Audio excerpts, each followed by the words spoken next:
The autumn of 1876 was when the impossible became reality in the Black Hills of Dakota Territory. As the Deadwood stagecoach wound through treacherous mountain passes, its passengers couldn't have known that within hours, a pregnant physician, fleeing scandal, would find herself abandoned in a hidden cave, saved by the very people her own government was trying to destroy. Dr. Catherine Morrison, carrying the child that would cost her everything she'd worked for, and Ayanna Crow Dog, a Lakota medicine woman whose healing wisdom had been passed down through 7 generations. Their meeting, born from violence and desperation, would forge an alliance that challenged every boundary of race, medicine, and survival in the untamed American West. Before we jump back in, tell us where you're tuning in from, and if this story touches you, make sure you're subscribed, because tomorrow I've saved something extra special for you. Dr. Catherine Elizabeth Morrison pressed her gloved hand against the small swell beneath her traveling dress and tried to ignore the way the other passengers kept stealing glances at her condition. At 28, she was older than most expectant mothers, and certainly the only one traveling alone through some of the most dangerous territory in the Dakota frontier. The fact that she wore no wedding ring only added fuel to the whispered conversations that followed her everywhere these days. The Deadwood stagecoach lurched violently as it navigated another switchback on the narrow mountain trail, and Catherine gripped the leather strap beside her seat to steady herself. Across from her sat Reverend Augustus Whitman, a thin-faced man whose disapproving stare had been fixed on her since they'd left Rapid City that morning. Next to him, Mrs. Eleanor Pemberton, the wife of a mine owner, clutched her reticule with white knuckles and occasionally muttered prayers under her breath about the shameful state of moral decay in the territories. Catherine had grown accustomed to such judgments over the past 3 months, ever since her condition had become impossible to hide, and the medical board in Chicago had quietly but firmly suggested she might find opportunities elsewhere. The irony wasn't lost on her that the same men who had praised her surgical skills and diagnostic abilities now considered her unfit to practice medicine because she had committed the unforgivable sin of conceiving a child outside the bounds of matrimony. What they didn't know, what she had never told anyone, was that the father of her child was Dr. James Harrison, the married chief of surgery who had mentored her, seduced her with promises of advancing women's role in medicine, and then abandoned her the moment her pregnancy threatened his own reputation. The same man who had stood before the medical board and regretfully testified that perhaps Dr. Morrison's emotional instability made her unsuited for the demanding field of surgery. So here she was, traveling to Deadwood with a letter of introduction to Dr. Samuel Parker, a frontier physician who supposedly cared more about medical competence than social conventions. Her savings were nearly depleted, her reputation in ruins, but she still had her knowledge, her skills, and a stubborn determination to carve out a place for herself and her child in a world that seemed designed to crush women who dared to exist. Outside society's narrow expectations, the stagecoach carried 5 passengers in total. Besides Catherine, Reverend Whitman, and Mrs. Pemberton, there was Marcus Webb, a grizzled prospector returning to his claim after a supply run to Rapid City, and Thomas Hartley, a young journalist from an eastern newspaper who was traveling to Deadwood to write about life in the gold camps. Webb had been the only passenger to treat Catherine with anything approaching normal courtesy, tipping his hat when she'd boarded and helping her arrange her medical bag and small traveling case. "Mighty rough country ahead, Doc," he'd said quietly, having overheard the driver mention her profession. "You sure you want to be traveling through here in your condition?" "I'm a physician, Mr. Webb," Catherine had replied with more confidence than she felt. "I've delivered dozens of babies and treated countless injuries. I think I can manage my own pregnancy."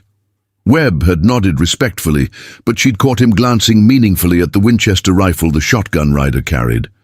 Everyone knew that the Black Hills were still contested territory, despite the government's insistence that the latest treaty had secured safe passage for civilians. The Lakota and Cheyenne warriors, who refused to accept confinement to reservations, still considered these sacred mountains their own, and attacks on stagecoaches, supply wagons, and mining operations were a weekly occurrence. Catherine tried to focus on the landscape passing outside the window, rather than dwelling on such dark possibilities. The Black Hills in autumn were breathtakingly beautiful, with golden aspens shimmering against the dark green of pine forests and granite peaks rising like ancient cathedrals against the brilliant blue sky. This was nothing like the flat prairies and industrial cities she'd known back east. Here was a wildness, a sense of infinite possibility that both thrilled and terrified her. She was so absorbed in the scenery that she almost missed the first warning sign. It was Webb who noticed it first, the sudden silence in the forest around them. No bird songs, no rustling of small animals in the underbrush, just an unnatural quiet that made the hair on the back of Catherine's neck stand up.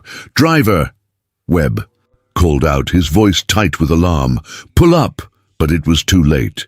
The attack came from three sides at once, materializing out of the forest like something from a nightmare. Catherine caught glimpses of painted faces, feathered war bonnets, and the gleam of weapons in the afternoon sunlight before chaos erupted around her. The first rifle shot shattered the window beside Reverend Whitman's head, showering the interior of the coach with glass. Mrs. Pemberton began screaming, a high-pitched wail that mixed with the shouts of the driver and shotgun rider, the whinnying of terrified horses, and the war cries of their attackers. "Everyone down!" Webb shouted, drawing a pistol from his coat and trying to return fire through the broken window. But the stagecoach was already tilting dangerously as the panicked horses veered off the narrow trail.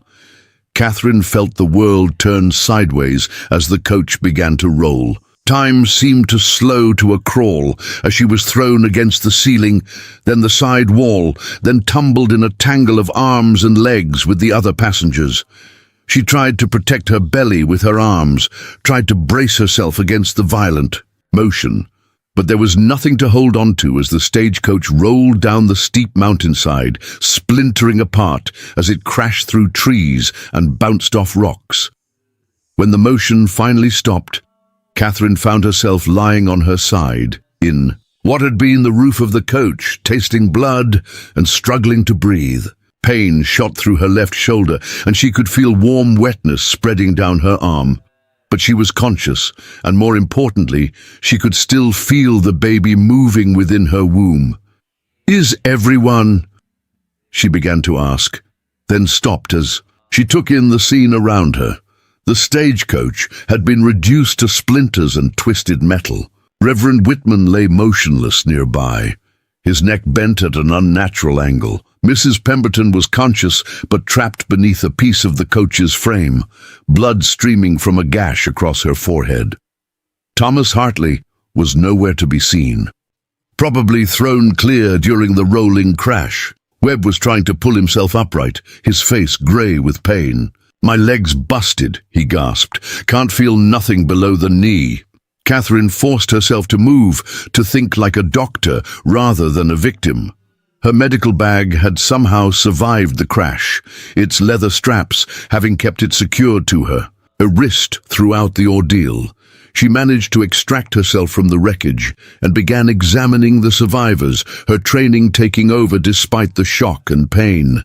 Mrs. Pemberton had a concussion and possible internal injuries. Webb's leg was clearly broken, the bone protruding through his pants in a compound fracture that would require immediate attention to prevent infection. Catherine herself had a dislocated shoulder and various cuts and bruises, but nothing that would prevent her from providing medical care. What worried her most was the silence from above. No sounds of pursuit, no war cries, no indication of what had happened to their attackers or to the driver and shotgun rider. Had the attack been driven off? Were the raiders even now searching for survivors to finish off? "We need to get away from here," Catherine whispered to Webb as she worked to set his broken leg using splints improvised from pieces of the wrecked coach. If they come back... Preparing and narrating this story took us a lot of time, so if you are enjoying it, subscribe to our channel. It means a lot to us now. Back to the story. Can't move far with this leg, Webb replied through gritted teeth. You and Mrs. Pemberton should try to find help. Leave me here. I'm not leaving anyone, Catherine said firmly. We survive together or not at all. But even as she spoke, Catherine knew their situation was desperate. They were miles from the nearest settlement, in country controlled by hostile forces with limited supplies and 2 seriously injured people. Mrs. Pemberton was slipping in and out of consciousness, and Webb's broken leg would make him unable to travel any significant distance. The sun was already beginning to set, painting the sky in shades of orange and purple that would have been beautiful under other circumstances. Soon it would be dark, and the temperature would drop below freezing. They needed shelter, they needed warmth, and most urgently, they needed to get away from the wreckage before anyone came looking for them. Catherine made her decision. She would scout the immediate area for some kind of shelter, a cave, an overhang, anything that could protect them from the elements and hide them from potential discovery. Her shoulder screamed in protest as she gathered what supplies she could salvage from the wreck. Her medical bag, a blanket that had somehow remained clean, a canteen that was still half full of water, and some hardtack from what had been the driver's lunch. I'll be back, she promised Webb and Mrs. Pemberton. I'm going to find us somewhere safe to spend the night. The forest around the crash site was dense with pine and aspen, the undergrowth thick enough to provide concealment, but difficult to navigate in her condition. Catherine moved slowly, testing each step carefully on the uneven ground, listening constantly for any sound that might indicate danger. It was pure chance that led her to the cave. She had been following what looked like a game trail when she noticed a dark opening in the granite cliff face, partially hidden by a curtain of pine boughs. The entrance was narrow, barely wide enough for a person to squeeze through, but as Catherine peered inside, she could see that it opened into a larger chamber. More importantly, she could feel warm air flowing from within the cave, suggesting some kind of natural heating source, probably an underground hot spring. In her medical training, she had studied enough geology to know that such springs were common in volcanic regions, and the Black Hills had plenty of geothermal activity. The cave would be perfect. It was hidden, warm, and large enough to shelter all 3 survivors. Catherine marked its location carefully in her mind, then began the difficult journey back to the crash site to retrieve Webb and Mrs. Pemberton. What she found when she returned made her blood run cold. Webb was gone, not dead. There was no body, no sign of struggle, just gone as if he had vanished into thin air. Mrs. Pemberton lay where Catherine had left her, but she was no longer breathing. Catherine knelt beside the older woman and checked for a pulse for any sign of life, but it was too late. The head injury had been more severe than Catherine had initially diagnosed, and without proper medical facilities, there had been nothing she could do. She was alone now, alone in hostile territory, pregnant, injured, and with night falling rapidly around her. For a moment, the full weight of her situation threatened to overwhelm her. She had left Chicago believing that the worst thing that could happen was professional ruin and social disgrace. She had never imagined she might die in these mountains, her child dying with her, both of them forgotten by a world that had already written them off. But Catherine Morrison had not survived medical school, internship, and the hostile environment of male-dominated surgery by giving up when things seemed impossible. She gathered what supplies she could carry, said a brief prayer over Mrs. Pemberton's body, and began the treacherous journey back to the cave as darkness closed in around her. The climb up the cliff face to the cave entrance was the most difficult thing Catherine had ever done. With her dislocated shoulder and the awkward bulk of her pregnancy, every handhold was agony, every step a calculated risk. by the time she finally squeezed through the narrow opening and collapsed on the floor. Of the cave, she was exhausted beyond measure, but she had made it. She was alive, her baby was alive, and they had shelter for the night. As Catherine struck a match from her medical bag and looked around her refuge for the first time, she gasped at what she saw. The cave was not empty. Someone had been living here recently, judging by the fresh supplies and carefully arranged living space. Bundles of dried herbs hung from rock projections.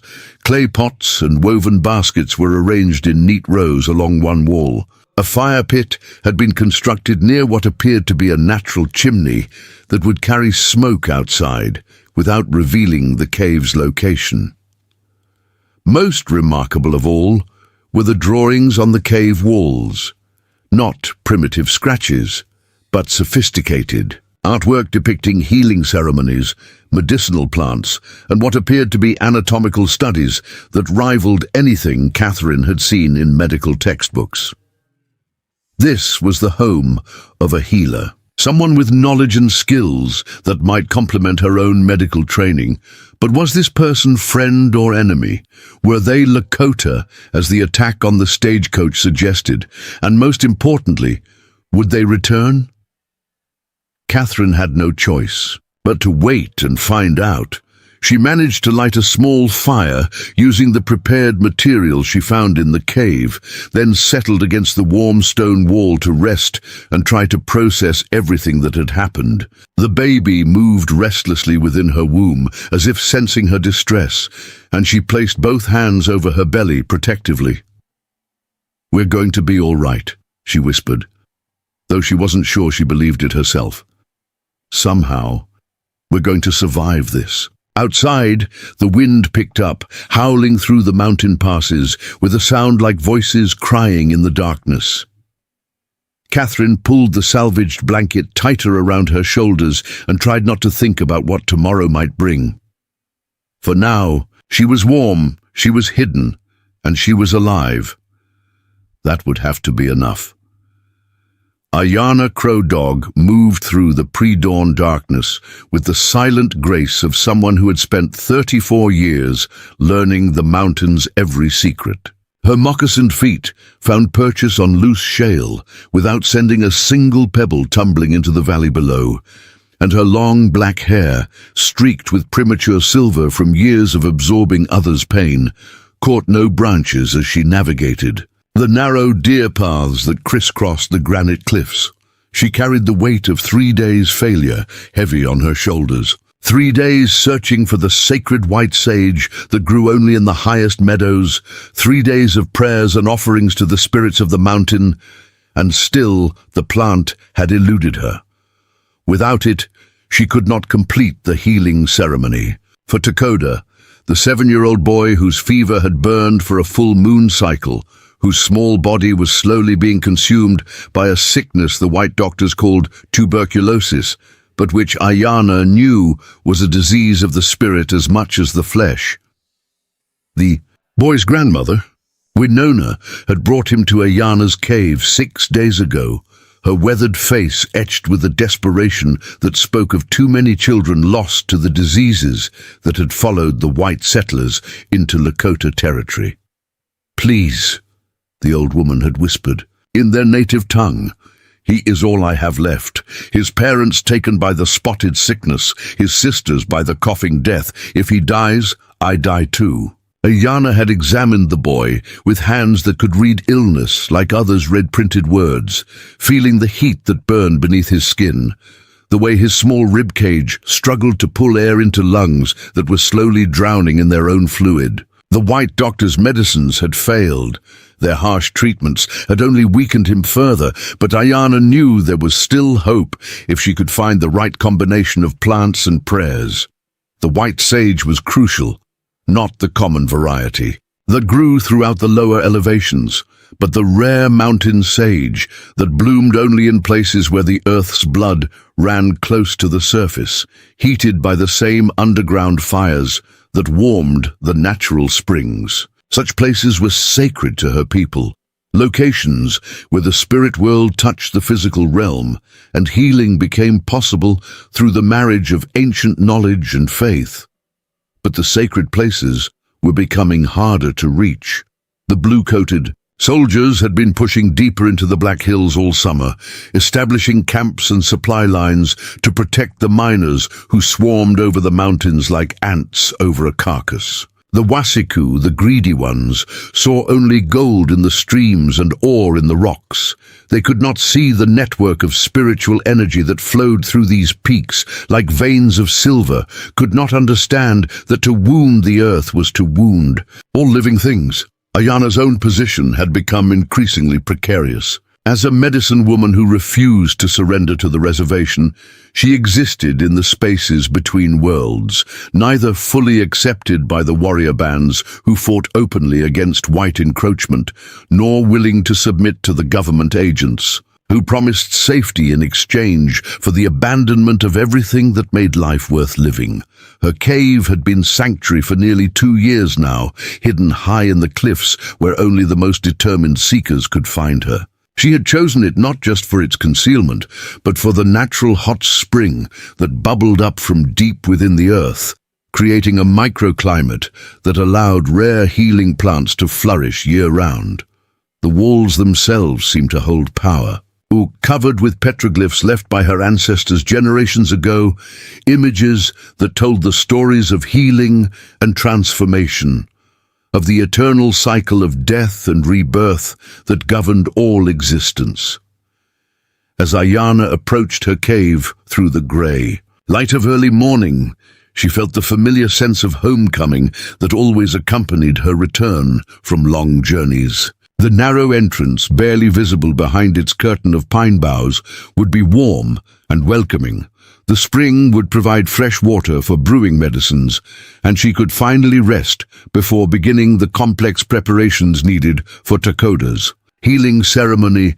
But something was wrong. Ayana paused 50 yards from the cave entrance, every sense alert to danger. There was smoke rising from her hidden chimney, not the thin, nearly invisible stream that would indicate her carefully. Banked coal still smoldered, but the thicker smoke of an active fire. Someone was in her cave. Her first thought was that soldiers had discovered her sanctuary. It had happened to other medicine people, their sacred sites violated, their healing tools destroyed, their carefully preserved knowledge scattered to the winds. Ayana's hand moved instinctively to the knife at her belt, a weapon she had hoped never to use, but which she would not hesitate to employ if her life's work was threatened. But as she crept closer, moving from shadow to shadow with the patience of a hunter, Ayana realized that the intruder was not a soldier. The footprints in the soft earth around the cave entrance were small, made by someone wearing the hard-soled boots favored by white women rather than the heavy military boots of cavalry troops. Moreover, whoever was inside had used her fire-making, materials with respect and skill, building a clean burning flame that produced minimal smoke, not the careless destruction she would expect from raiders. Ayana pressed herself against the cliff face beside the cave entrance and listened. From within came the sound of quiet movement, the rustle of fabric, and something else, a low murmuring that took her several moments to identify. Someone was singing. Not a Lakota song, but a white woman's lullaby, sung in a voice hoarse. With exhaustion and fear, the realization that struck Ayana then was so unexpected that she nearly gasped aloud. The person in her cave was pregnant. She could hear it in the way the woman moved, careful and protective, and in the particular quality of the voice, the subtle changes that came when a woman's body was creating new life. But what was a pregnant white woman doing alone in these mountains, in a hidden cave that even most of Ayana's own people didn't know existed? Ayana made her decision with the swift certainty that had always guided her healing work.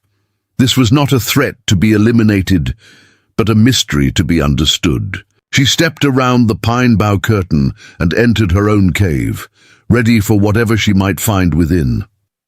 The scene that greeted her was unlike anything Ayana could have imagined.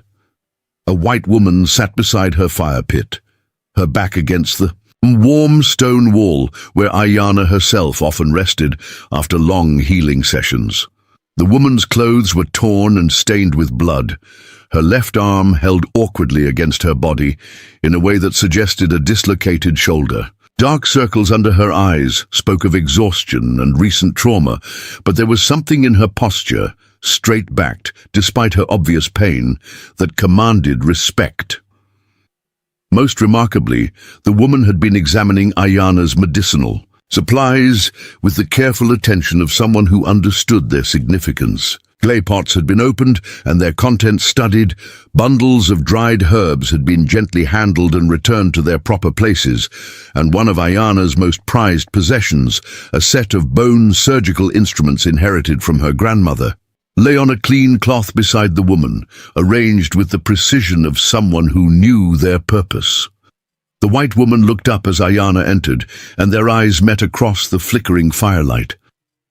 For a long moment, neither spoke. Ayana saw intelligence in those tired blue eyes, along with wariness and a desperate kind of hope. The woman saw strength in Ayana's weathered features, along with curiosity and something that might have been compassion. "You're the healer," the white woman said finally, her voice barely above a whisper. She spoke in English, but carefully, as if unsure whether Ayana would understand. "I am Ayana Crowdog," Ayana replied in the same language, her English heavily accented but clear. "This is my home. You are injured." The simple acknowledgement seemed to break something loose in the white woman's carefully maintained composure. Tears began to flow down her cheeks as she struggled to find words. "My name is Catherine Morrison. I'm a doctor. I was traveling to Deadwood when our stagecoach was attacked. The others—" She paused, swallowing hard. "I think I'm the only survivor. I found your cave by accident. I pray I haven't violated some sacred space." Ayana moved closer, her healer's instincts overriding her caution as she took in the full extent of Catherine's injuries. The dislocated shoulder was obvious, but there were other signs of trauma: the way she held her ribs, the careful positioning that protected her pregnant belly, the dozens of small cuts and bruises that spoke of a violent crash. "You are hurt worse than you know," Ayana said, kneeling beside Catherine and gently probing her injured shoulder. "This bone has come from its home. I can return it, but there will be pain." Catherine nodded, gritting her teeth in preparation. "I know. I've treated dislocations before, but I can't manipulate my own shoulder. Can you help me?" The request hung in the air between them, laden with significance that went far beyond simple medical treatment. Here was a white woman, alone and vulnerable, placing her trust in a Lakota healer whose people were considered enemies by the government Catherine's own race represented. It was an act of faith that required courage from both women. Ayana studied Catherine's face, reading the character written there in lines of pain and determination. This was not the soft, helpless white woman of her limited experience. This was someone who had fought for her place in a world that didn't welcome her, someone who understood suffering and had chosen to dedicate her life to alleviating it in others. "I will help," Ayana said simply. "But first, you must tell me, true. Are there others who will come looking for you? Soldiers? Family?" Catherine shook her head. "No one knows where I am. No one would come looking even if they did. I was leaving my old life behind, starting over." The admission revealed more than Catherine probably intended. Ayana heard the shame and anger beneath the words, the kind of pain that had nothing to do with physical injury. She had seen it before in other women who came to her for healing, the deep wounds left by a society that demanded impossible perfection while offering little support or understanding. "Then we have time," Ayana said. "Time for proper healing, not the quick fixes of white medicine. Your shoulder first, then we will see what other injuries you carry." The manipulation of Catherine's dislocated shoulder was swift and professional. Ayana's hands were strong and sure, guided by years of experience treating similar injuries among warriors and hunters. Catherine gasped as the bone slipped back into its proper position, but she didn't cry out or lose consciousness. Another sign of the inner strength Ayana was beginning to recognize. "You know healing," Ayana observed as she began preparing a poultice to reduce swelling and promote recovery. "Your hands, the way you examine my medicines, you have training." "Medical school," Catherine confirmed, flexing her fingers carefully, as feeling returned to her arm. 4 years of formal study, then additional training in surgery. "I specialized in obstetrics and women's health." She paused, then added with bitter irony, "though that specialization has become somewhat personal." Ayana glanced at Catherine's pregnant belly, understanding immediately. Among her own people, pregnancy was celebrated regardless of the circumstances of conception, but she knew enough about white society to recognize the impossible bind in which Catherine found herself. "How far along?" Ayana asked, her professional interest overriding social awkwardness. "About 5 months," Catherine replied. "The baby seems healthy despite everything that's happened. Strong movements, good position, but I know the risks of trauma during pregnancy, internal bleeding, premature labor, placental complications." "You worry like a white doctor," Ayana said with what might have been the ghost of a smile. "Always. Thinking of what might go wrong instead of what goes right. Your baby has survived the attack, the crash, the climb to this cave. Perhaps it is stronger than you think." Over the next several hours, Ayana conducted the most thorough examination Catherine had ever experienced. Using techniques that seemed to combine intuitive knowledge with practical skill, the Lakota healer assessed every aspect of Catherine's condition. Not just her physical injuries, but her emotional state, her spiritual balance, and even what she called the harmony between mother and child. "You carry grief," Ayana observed, as her hands moved gently over Catherine's ribs, checking for fractures. "Old grief from before the attack. It sits here in your heart place, making it hard to breathe fully." Catherine was startled by the accuracy of the observation. Since her disgrace in Chicago, she had indeed felt as though she couldn't take a full breath, as though some weight pressed constantly against her chest. "How can you tell?" she asked. "The body remembers everything," Ayana replied. "Happiness, sorrow, fear, love, they all leave marks that one who knows how to look can read. Your body tells the story of a woman who has been betrayed by someone she trusted, who has been forced to carry shame that is not hers to bear." The words hit Catherine like a physical blow. For months, she had told herself that she was strong, that she could handle the consequences of her choices, that she didn't need anyone's sympathy or understanding. But here, in this hidden cave with a woman who was supposed to be her enemy, she found herself breaking apart.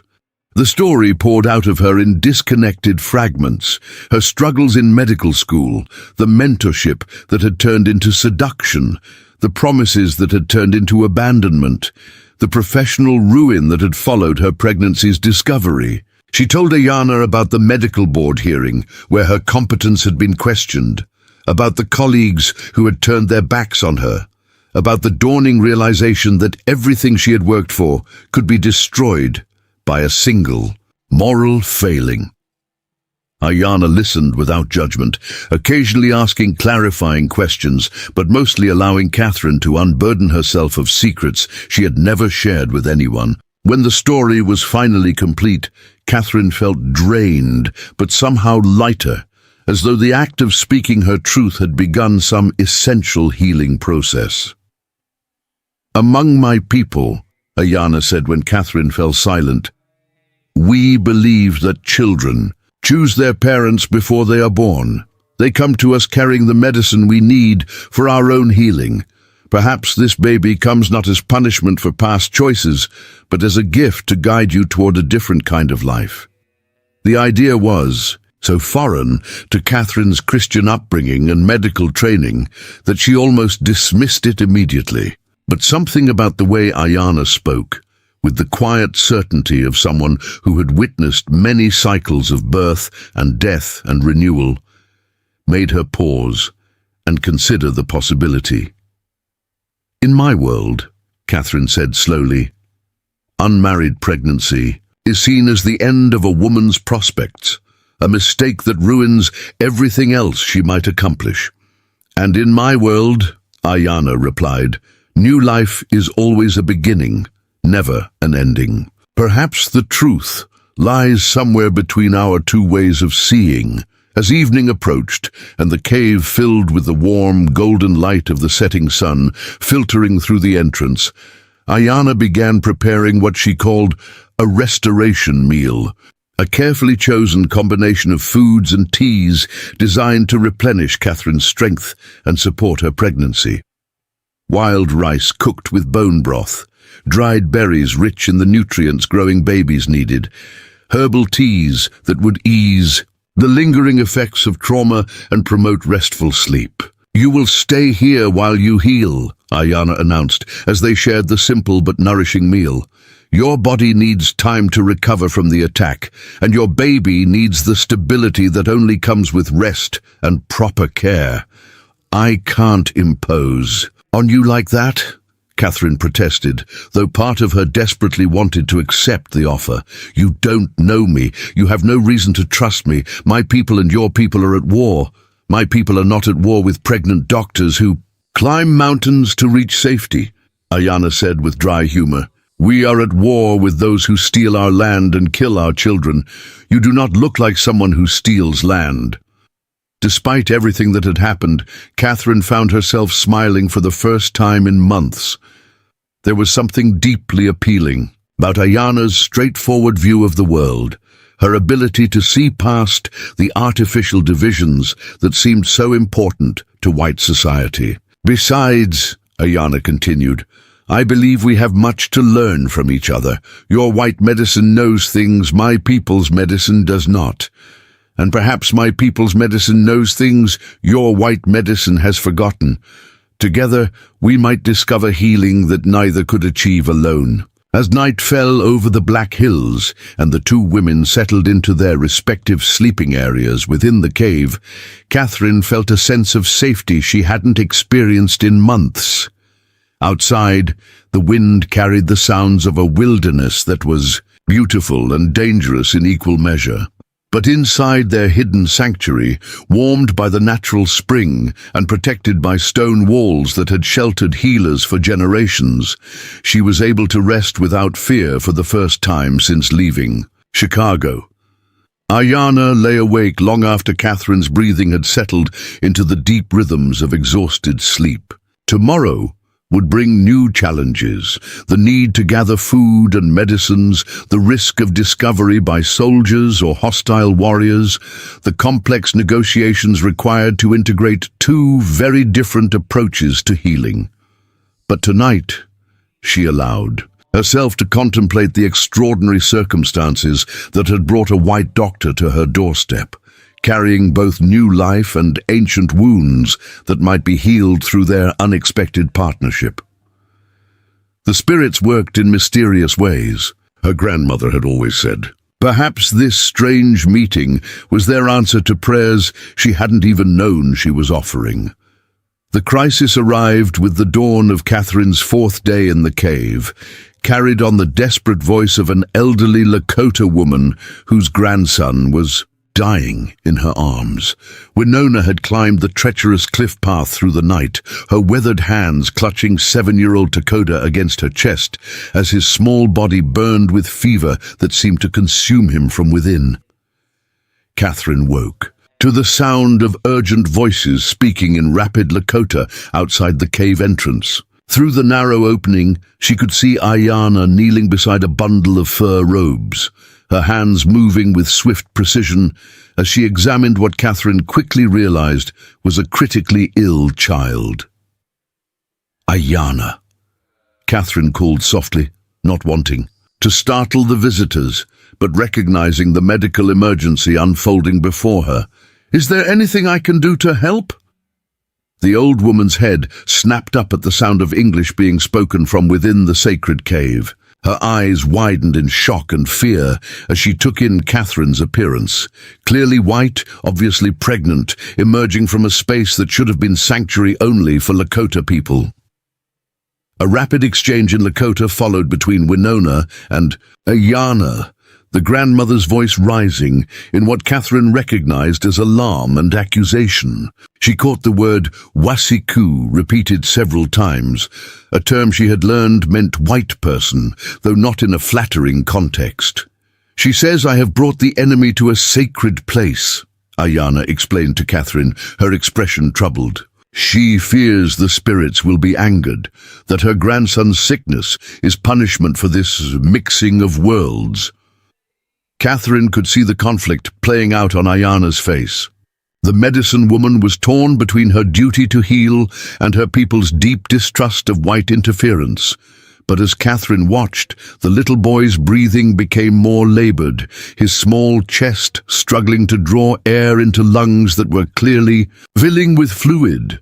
"He has pneumonia," Catherine said quietly, recognizing the symptoms from countless cases she had treated in Chicago's tenements. "Advanced pneumonia, possibly complicated by tuberculosis. Without immediate intervention." She didn't need to finish the sentence. Both women understood that the child was dying. "What can your white medicine do that mine cannot?" Ayanna asked, and Catherine heard both challenge and desperate hope in the question. "I have digitalis," Catherine replied, thinking quickly through. "The supplies in her medical bag. It can strengthen his heart, help it pump more efficiently, and I have instruments that could help drain the fluid from his lungs if necessary. But what? But it will require procedures that might seem frightening to his grandmother, and there's no guarantee of success. The boy is very sick." Ayanna knelt again beside Dakota, placing her hands on his fevered forehead while she spoke, rapidly to Winona in their native language. Catherine watched the grandmother's face cycle through disbelief, fear, and finally, heartbreaking desperation. "She asks if you would risk your own child's life to save hers," Ayanna translated. The question struck Catherine like a physical blow. In her current condition, the stress and exertion of an emergency medical procedure could indeed trigger complications with her own pregnancy. But as she looked at the dying boy, she realized there was no choice to be made. "Tell her that all children are precious," Catherine said simply. "Tell her that the spirits who guide healing don't recognize the color of a healer's skin, only the purity of their intention." What followed was the most complex medical procedure Catherine had ever attempted under such primitive conditions. Working by the light of oil lamps and the natural glow from the cave's hot spring, she and Ayanna combined their knowledge in ways that neither had imagined possible. Catherine administered carefully measured doses of digitalis to strengthen Dakota's failing heart, while Ayanna prepared herbal steam treatments to help loosen the congestion in his lungs. When it became clear that the fluid accumulation was life-threatening, Catherine made the decision to perform a procedure she had only read about in medical journals, a thoracic puncture to drain the excess fluid. "I need you to translate exactly what I'm telling her," Catherine said to Ayanna as she prepared her instruments. "This will look frightening, but it's Dakota's only chance." The procedure required Catherine to make a small incision between the boy's ribs and insert a hollow needle to draw out the fluid that was drowning his lungs. Working with steady hands, despite her own physical limitations, she guided the needle with precision that came from years of surgical training. Winona watched in terror as clear fluid began to flow from her grandson's chest. But Ayanna kept up, a steady stream of explanation and reassurance in Lakota, describing how the white doctor was removing the water sickness that was preventing Dakota from breathing properly. The change in the boy's condition was almost immediate. As the pressure was relieved from his lungs, His breathing became easier, less labored. The grey tinge around his lips began to fade, replaced by a healthier pink that indicated oxygen was finally reaching his blood. But the real test came over. The following hours, as Catherine and Ayana worked in shifts to monitor Dakota's recovery. Catherine administered medicines and tracked his vital signs with the precision of her formal training, while Ayana applied traditional healing methods. Sacred songs, herbal poultices, and energy work that Catherine didn't fully understand, but couldn't deny seemed to complement her own treatments. As night fell and Dakota's fever finally broke, the little boy opened his eyes for the first time in days and asked his grandmother for water. The sound of his voice, weak but clear, brought tears to all three women's eyes. "He will live," Ayana whispered, wonder evident in her voice. "Your medicine and mine together. They have called him back from the spirit world." Winona approached Catherine slowly, studying the white woman with new eyes. When she spoke in Lakota, her voice was filled with emotion that needed no translation. "She says the spirits have shown her that healing comes in many forms," Ayana interpreted. "She asks forgiveness for doubting the sacred nature of our partnership." But even more significant than Winona's acceptance was what happened the next morning. As word spread through the hidden network of Lakota families who had refused reservation life, other visitors began arriving at the cave. A warrior with a gunshot wound that had festered beyond the reach of traditional healing. A young mother whose difficult pregnancy threatened both her life and her unborn child's. An elder whose joint pain had become so severe he could no longer hunt or provide for his family. Each case presented Catherine and Ayana with new challenges, requiring them to blend their different approaches to medicine in increasingly sophisticated ways. Catherine's knowledge of anatomy, pharmacology, and surgical techniques complemented Ayana's understanding of herbal medicine, energy healing, and the psychological aspects of illness that white medicine often ignored. More importantly, their partnership began to break down barriers that had seemed insurmountable. Lakota patients who would never have trusted a white doctor began to accept Catherine's treatments when they were presented as part of Ayana's healing ceremonies, and Catherine found herself learning healing techniques that challenged everything she thought she knew about medicine. "Your people believe that all illness comes from physical causes," Ayana observed as they worked together to treat the warrior's infected wound. "Germs, injuries, failures of organs. But my people know that many sicknesses begin in the spirit. Fear, anger, grief. These can make the body weak, make it unable to fight physical illness." Catherine had seen enough cases during her medical training to recognize the truth in Ayana's words. Patients who lost the will to live often died despite receiving excellent medical care, while others recovered from seemingly hopeless conditions through sheer determination and the support of loved ones. "In medical school they taught us to focus on symptoms," Catherine admitted. "Fix the immediate problem, prescribe medicine for the specific condition. But you're right, we often ignored the person inside the body, the emotional and spiritual factors that might be contributing to their illness." Their collaboration reached its most challenging test when a young Lakota woman named Ihasa arrived at the cave in the advanced stages of a difficult labor. She had been in travail for nearly 2 days without progress, and the traditional midwives had sent her to Ayana as a last resort. Catherine's examination revealed a breech presentation. The baby was positioned feet first instead of head down, making normal delivery extremely dangerous for both mother and child. In a hospital setting, this would have been a clear indication for surgical intervention. But in a cave with limited instruments and no anesthesia, a cesarean section was nearly impossible. "We need to try to turn the baby," Catherine explained to Ayana. It's a procedure called external version, using manipulation from outside to rotate the child into the proper position. But it's dangerous, and if it fails, we may lose both mother and baby, Ayana finished grimly. But if we do nothing, we will certainly lose them both. What followed was a delicate dance between two healing traditions. Catherine used her knowledge of obstetrics to guide the external manipulation, while Ayana employed spiritual techniques to help Ihasa relax and work with the process rather than fighting against it. The procedure took nearly an hour of careful, patient work. Catherine's hands pressed and guided from outside Ihasa's belly, while Ayana sang traditional birthing songs and applied herbal treatments to help manage the pain and anxiety. Several times, they had to stop when the baby's heartbeat became irregular, waiting for the stress to pass before continuing. Finally, Catherine felt the unmistakable shift as the baby rotated into the proper head-down position. Within minutes, Ihasa's labor resumed with renewed strength, and less than an hour later, a healthy daughter was born, the first child to be delivered through the combined efforts of white and Lakota medicine.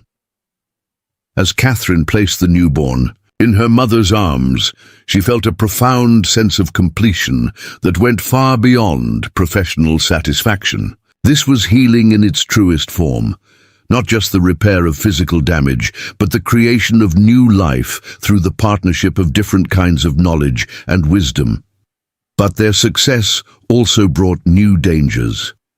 Word of the White Doctor, who worked with Ayana Crow Dog, began to spread beyond the hidden network of traditional Lakota families. Government agents, always suspicious of any gathering of hostile Indians, began investigating reports of increased activity in the mountains. And some of the more militant Lakota warriors viewed Catherine's presence as a contamination of sacred spaces that should remain pure of white influence.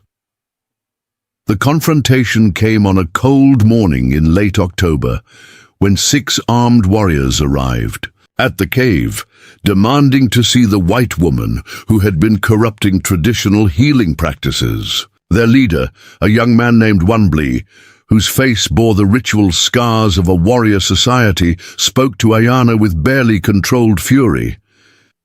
Catherine understood enough Lakota by now to follow the general thrust of his accusations. She was a spy, he claimed, sent by the government to learn Lakota secrets that could be used against them. Her presence in sacred spaces was an insult to the ancestors and a betrayal of everything their people had died to protect. "He says you must leave immediately," Ayana translated, though Catherine could hear the reluctance in her voice. "He says if you do not go willingly, they will take you to the army post and claim the bounty that is offered for white captives." Catherine felt her heart sink. She had known this moment would come eventually. The fragile acceptance she had found in this hidden world could not last forever. The larger conflicts between white and Lakota civilizations were too deep, too bitter to be bridged by one pregnant doctor and her partnership with a medicine woman. But as she began to gather her few possessions, preparing to leave the cave that had become the first real home she had known in months, an unexpected voice spoke up in her defense. "Wait." It was Winona, Dakota's grandmother, addressing the warriors in the firm tones of an elder who commanded, "Respect." She spoke rapidly in Lakota, gesturing toward her grandson, who had grown stronger every day under the combined care of Catherine and Ayana. Other voices joined hers, Ihasa, holding her healthy daughter, the warrior, whose wound had healed cleanly without infection, the elder, whose joint pain had been reduced to manageable levels through Catherine's anti-inflammatory medicines, combined with Ayana's herbal treatments. Each person told their story, describing how the white doctor's strange medicine had saved their lives or eased their suffering. They spoke of her gentleness with children, her willingness to work without payment, her respect for Lakota customs and beliefs. Wambly listened with growing confusion and anger. This was not the narrative he had expected to hear. White people were supposed to be the enemy, greedy, cruel, destructive. They were not supposed to be healers who risked their own lives to save Lakota children. "She carries a white child," he said finally, pointing at Catherine's pregnant belly. "When that child grows up, it will take Lakota land and kill Lakota people, just like all the others." Catherine stepped forward then, speaking directly to Wanblee in her halting Lakota, choosing her words carefully. "This child," she said, placing her hands over her belly, "will be born in a sacred place, delivered by Lakota and white hands working together. Maybe this child will learn to see both worlds, to build bridges instead of walls." The warriors argued among themselves for nearly an hour, their voices rising and falling as they debated Catherine's fate. Finally, Wanblee announced their decision. Catherine could stay, but under conditions. She would be watched constantly. Any sign that she was gathering information for the government, any suggestion that she was undermining Lakota interests, and she would be killed immediately. And when her child was born, it would be raised as Lakota, taught their language and customs, never allowed to return to the white world that had rejected its mother. It was a harsh bargain, but Catherine accepted it without hesitation. She had nowhere else to go, no other community that would accept her. And perhaps Wanblee was right. Perhaps a child raised between two worlds might indeed learn to build bridges where others saw only conflict. As winter approached and the first snows began to dust the mountain peaks, Catherine settled into her new reality.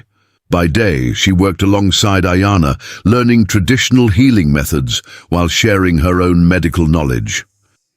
By night, she studied Lakota language and customs, preparing for the birth of a child who would belong to both worlds. And neither, the transformation was not without cost. The physical demands of her new life, combined with the stress of her uncertain situation, began to take a toll on her pregnancy.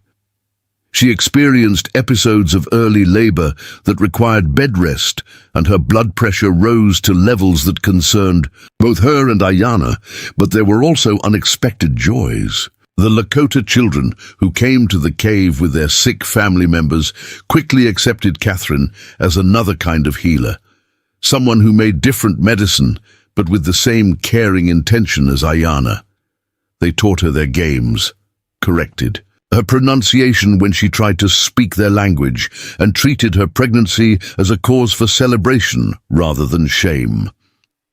Most importantly, Catherine began to understand that healing was not just about curing disease or repairing injury. It was about restoring wholeness to individuals, to families, to entire communities that had been fractured by conflict and misunderstanding. As she felt her baby move within her womb, growing stronger despite the challenging conditions, Catherine allowed herself to imagine a different kind of future.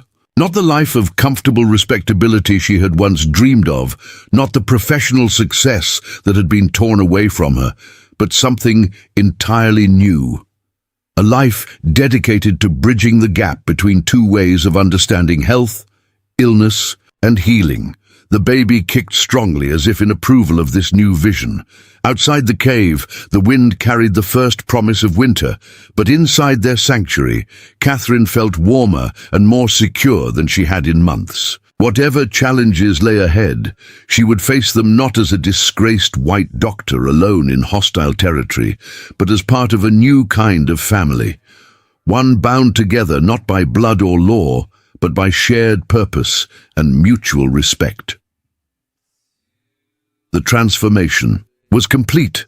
Catherine Morrison, the woman who had boarded a stagecoach in Rapid City seeking a new start, no longer existed. In her place was someone harder to define, but perhaps more authentic. A healer who belonged fully to neither world, but served both with equal dedication. The blizzard that trapped them in the cave for 8 days in November brought more than just snow and howling winds. It brought Lieutenant Colonel Marcus Hayworth of the 7th Cavalry, along with 2 companies of soldiers and a half-breed tracker named Joseph Red Cloud, who knew the Black Hills better than any white man had a right.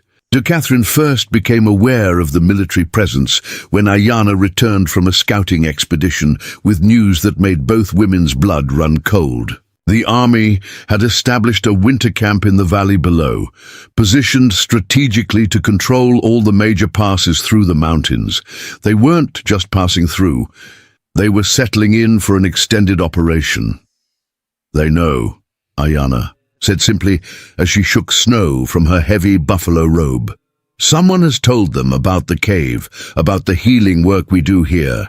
Red Cloud has been asking questions in the reservation about a white woman who lives with the hostiles." Catherine felt the baby move restlessly within her womb, as if sensing her sudden spike of fear. At 7 months pregnant, she was growing increasingly unwieldy, her movements slow and careful on the icy rock surfaces of their mountain sanctuary. The thought of trying to flee through winter conditions in her condition was terrifying, but the alternative, capture by the army, might be worse. "What do they want with me?" she asked, though she suspected she already knew the answer. "You are valuable to them in 2 ways, Ayana replied grimly. "First, as a white woman who has been living among hostile Indians, you are proof that we are holding captives. This gives them excuse to attack our camps, to kill our people in the name of rescue. Second, you know things now about our locations, our numbers, our methods of survival. Information they can use to hunt down others who refuse the reservation." The implications were staggering. Catherine's presence, which had begun as a desperate search for sanctuary, had now become a weapon that could be used against the very people who had saved her life. Every patient she had treated, every family that had welcomed her, every child who had laughed at her clumsy attempts to speak Lakota, all of them were now at risk because of her. But Lieutenant Colonel Hayworth had not earned his reputation as one of the Army's most effective Indian fighters through patience or conventional tactics. Rather than wait for spring to mount a direct assault on the cave, he began a campaign of psychological warfare designed to force Catherine to surrender voluntarily. The first sign of his strategy came when Ayana discovered the bodies. 3 Lakota men, all known to have visited the cave for medical treatment, found dead along the winter trails with their medicine bundles scattered in the snow. They had been tortured before being killed, their bodies mutilated in ways designed to send a message to anyone else who might be tempted to seek help from the white doctor and her Lakota partner. "This is because of me," Catherine whispered as she examined the wounds on the youngest victim, a boy barely 16 who had come to them for treatment of a broken arm that had healed improperly. "They're killing anyone who has contact with us. They are killing our people because that is what they do," Ayana corrected firmly. "You did not cause this, Catherine. You are simply the excuse they use this time." But the psychological pressure was only beginning. Over the following weeks, Hayworth's then systematically targeted anyone known to have received treatment at the cave. Families were arrested and taken to the reservation under guard. Elders who had shared traditional knowledge were interrogated and beaten. Young men were conscripted as scouts, forced to choose between betraying their people's location or watching. Their families starve. The campaign's cruel effectiveness became clear when visitors to the cave stopped coming entirely. Families who had once made dangerous journeys through winter storms to seek healing now remained hidden in whatever shelters they could find, afraid that any contact with Catherine and Ayana would bring death to their entire communities.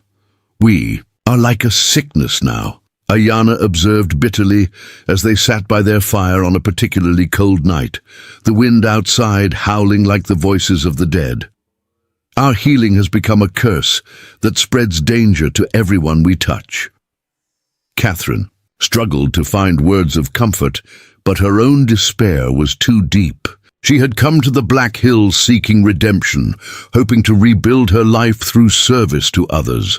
Instead, she had become the instrument of their destruction. Every skill she had learned, every relationship she had built, every moment of acceptance she had found, all of it was now poison that threatened to destroy the community that had welcomed her. The breaking point came in December, when 8-year-old Ayana's great niece, Ehangtanwan, arrived at the cave alone, half frozen and delirious with fever. The little girl had walked for 2 days through knee-deep snow after her family's camp was raided by soldiers. Her parents were dead, her grandparents taken prisoner, and she herself had been shot in the shoulder while trying to flee. As Catherine worked to treat the child's infected wound and stabilize her condition, Ehangtanwan told them in broken whispers what had happened. The soldiers had surrounded the camp at dawn, demanding to know the location of the white woman and the medicine cave. When the adults refused to answer, the shooting had begun. They said they would kill every Indian in these mountains until someone told them where to find the white doctor. The little girl whispered, her eyes wide with trauma and fever. They said the white woman belongs with white people, not with savages. Catherine felt something break inside her chest as she listened to Ehangtanwan's story. This child, orphaned and wounded because of Catherine's presence among the Lakota, represented everything that was wrong with her situation. Her attempts to bridge two worlds had instead brought destruction to both. That night, as Ehangtanwan slept fitfully between them, Catherine made the decision that had been building in her mind for weeks. She would surrender herself to the army, removing the excuse for their campaign of terror against the Lakota people. It was the only way to stop the killing, the only way to protect the community that had become her family.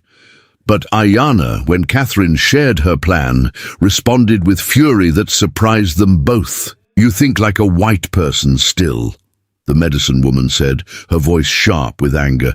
"You think you can solve everything by sacrificing yourself, by taking all the guilt and responsibility onto your own shoulders. But this is not about you, Catherine. This has never been about you. Then what is it about?" Catherine demanded, her own emotions raw from weeks of watching their world collapse around them. "It is about a people fighting to exist," Ayana replied. "It is about children like Ehangtanwan, who deserve to grow up free rather than caged on reservations. It is about knowledge that took generations to develop, healing wisdom that will be lost forever if we surrender to fear.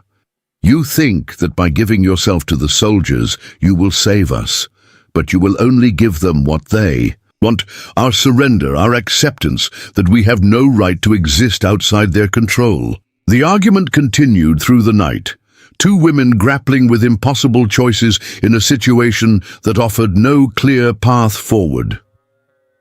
Catherine's medical training told her to minimize harm, to choose the option that would result in the least suffering. But Ayana's cultural wisdom pointed toward a different kind of calculation, one that weighed immediate safety against long-term survival, individual sacrifice against collective resistance. Their debate was interrupted by an unexpected visitor. Wanblee, the young warrior who had initially opposed Catherine's presence, arrived at the cave carrying intelligence that changed everything. Through his network of contacts, he had learned the true nature of Lieutenant Colonel Hayworth's mission. "The army does not want just you," he told Catherine in his improving English. "They want to use you as proof that we hold white captives. But more than this, they want to destroy all traditional healing knowledge. The white government fears our medicine because they cannot control it. They have doctors who serve only the rich, but our healers serve all people. This threatens their power." The revelation reframed everything Catherine thought she understood about her situation. She was not just a refugee seeking sanctuary, nor even a bridge between cultures. She had become a symbol of something the federal government found deeply threatening: the possibility that different ways of knowing could coexist and even strengthen each other. "What do you propose we do?" Catherine asked, recognizing that Wanblee's visit represented more than just the sharing of information. The young warrior's answer surprised her. Rather than surrender or attempt to flee, he proposed something far more audacious: a direct challenge to the Army's campaign that would expose the true nature of their mission to the American public. "We know that Eastern newspapers have been writing about Indian wars," Wanbley explained. "Some writers say the Army goes too far, that they kill innocent people. If we can get word to these writers, tell them about a white doctor who chooses to heal among the Lakota, who is threatened by soldiers for this choice. You want to use me as propaganda," Catherine said, understanding immediately. "I want to use truth as a weapon," Wanbley corrected. "The Army lies about us, calls us savage and uncivilized. But you are proof that we are healers, that we welcome those who come to us with good hearts.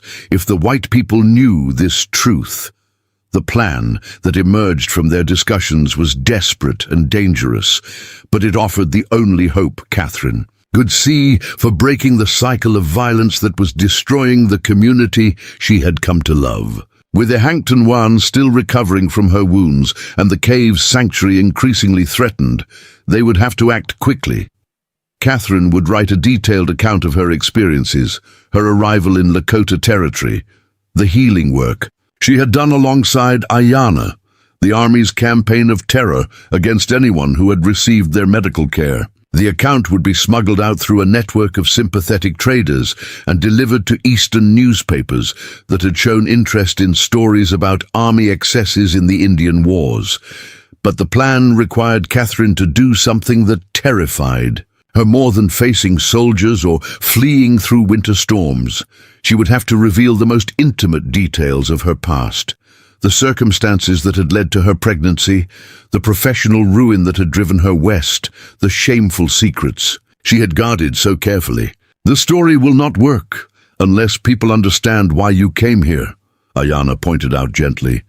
"They must see that you are not a captive or a victim, but a woman who chose this life because it offered something your own people could not." Writing the account took Catherine 3 days of intense work, interrupted frequently by contractions that were coming more regularly as her pregnancy advanced. She struggled to find words that would convey the reality of her experience without sensationalizing it, that would present Lakota culture with respect while still appealing to white readers' sense of justice. The most difficult part was describing her relationship with Dr. James Harrison and the events that had led to her disgrace. For months, she had told herself that the shame belonged to her, that she had been foolish to trust him, weak to succumb to his advances. But as she wrote, Catherine began to see her experience differently, not as personal failure, but as part of a larger pattern of powerful men exploiting vulnerable women. "I came to the Black Hills carrying more than an unborn child," she wrote. "I carried the weight of a society that punishes women for the failures of men, that destroys careers, built over years of study and sacrifice because of moments of human vulnerability. Among the Lakota people, I found something I had never experienced in the civilized world. Acceptance without judgment, respect based on contribution rather than social status, and healing that addressed not just physical symptoms, but the wounds that shame and rejection leave on the human spirit." As Catherine wrote, Ayanna worked to prepare medicines and supplies for the dangerous journey that would be required to deliver the account to traders who could carry it east. Both women knew that once the story was published, there would be no possibility of remaining hidden. The Army would intensify their search, and sympathetic civilians would be replaced by curiosity seekers and sensation hunters. But on the third night, as Catherine was finishing her account, she was seized by labor pains so intense that writing became impossible. The baby, perhaps responding to her mother's stress or simply following its own timeline, had decided that the time for birth had arrived.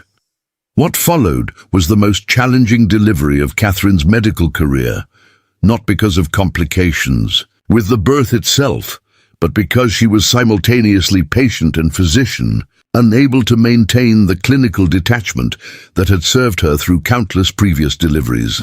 Shappa took charge with the calm authority of someone who had assisted at hundreds of births, combining traditional Lakota birthing practices with the medical knowledge Catherine had shared over their months of partnership. The labor progressed through the night, punctuated by the sounds of wind and wolves outside the cave and the whispered prayers of two women working together to bring new life into a world that seemed determined to destroy it.